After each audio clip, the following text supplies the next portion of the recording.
Hey there. Okay, this is week one of our class, and I am going to run through the things that you have to do this week. And I'm going to talk just a little bit about our reading right here. So you have a short list for this week.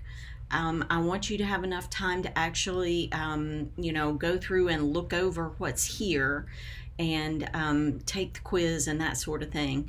So I didn't give you a whole lot to do this first week. Plus, I know you have other things you're doing. If you have not done the EVA, you must do it as soon as humanly possible. It has to be done before the census date, because after the census date, anybody who hasn't done the EVA gets kicked out of the class and can't get back in. So please do the EVA. It's one question. It's not a big deal. You don't have to study for it, I promise. Okay, so let's think about, let's look over the reading here. Becoming a critical thinker. Nope, I've already downloaded it. Oh, I don't even want to talk to you about how terrible my downloads folder looks. My goodness, it's atrocious. Okay, so I scanned this from a textbook called Becoming a Critical Thinker, oddly enough. And critical thinking is something that is sadly missing from the world right now. And we seem to have forgotten the importance of education and the importance of trusting experts and understanding that there are people out there who know more than we do and that we should probably listen to them. But by the same token, we have to question. So when we say critical thinking, we're not talking about criticizing. We are talking about, okay, what kind of background does this person have? How much time have they spent being, a doctor, a lawyer, an airplane pilot, whatever, a plumber? How much time have they spent doing that? What kind of schooling did they get? What kind of school did they go to? If you are trying to make a decision about something, and I don't care if it's a big decision or a little decision, you want to have all of the most important information at your fingertips. You want to know everything you can in order to make the right decision, the best decision for you. Part of that is consulting and trusting people who have studied something longer than you have. If I am going to go in and have a medical procedure done, I want somebody who actually went to a good college and a doctor who, has been in practice for a while and maybe has done this procedure more than one time on a cadaver. I want somebody who knows what they're doing and I feel comfortable trusting. So I need to question aspects of their background and find out maybe, where they went to school, that kind of thing. There's nothing wrong with doing that. I don't need to go to YouTube and watch videos about how to do the procedure. I don't need to know that part of it. I just need to know that the person I am consulting actually knows what they're doing. So there's a big difference between, criticizing the way that somebody does their job or does something and engaging in critical thought. Those are two completely different things. You are questioning and researching when you engage in critical thought. You're not critiquing. Let's see.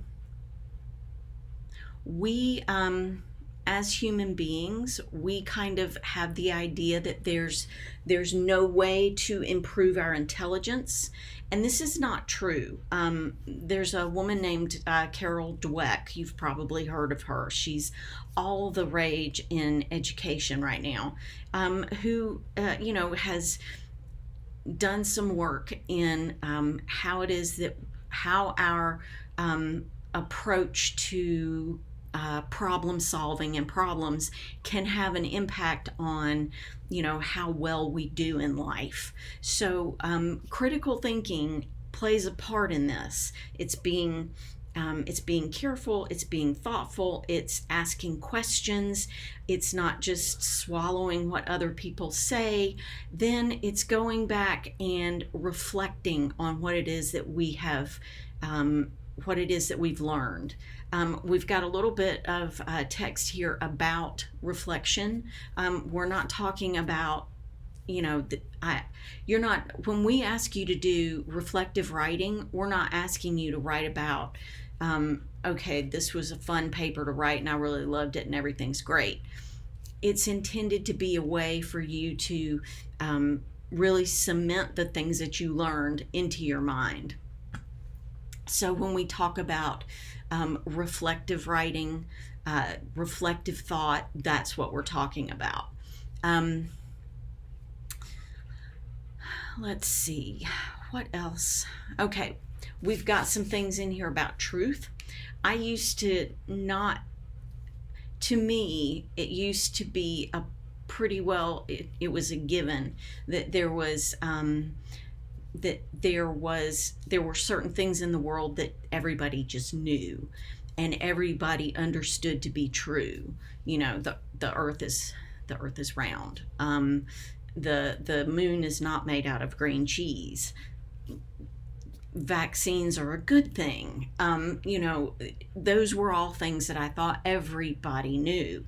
And then the internet came along and really just took care of that for me.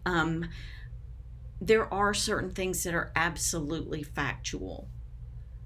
And when you are writing, even if you are not 100% sure that your audience, if you are introducing something, making a claim, you want to make sure that your audience gets that you know what you're talking about and that you have gone and found research that's going to back up your claim.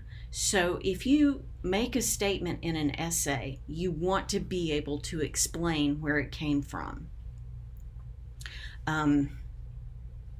There are certain things that are just really unescapably true. Truth is the accurate representation of objective reality. In this view, reality is unaffected by our wishes, preferences, and assumptions.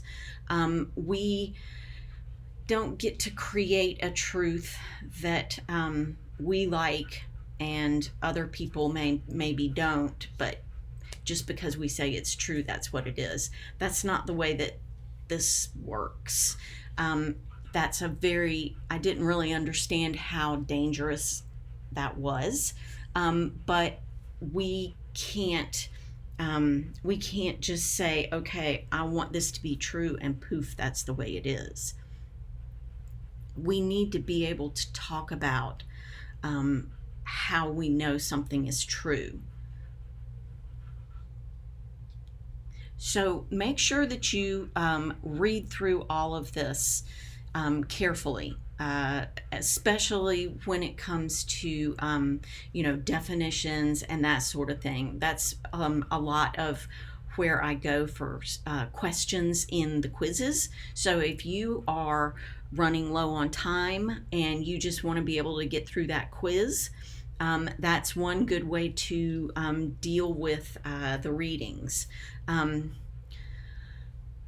Frequently when I write the quizzes, I will go to like for instance right here, I believe there's a question about this chapter, or not chapter, but this little section, that ideas don't have to be, we don't have to believe something in order to look at it closely. And just because we do believe something doesn't mean that we shouldn't look at it closely.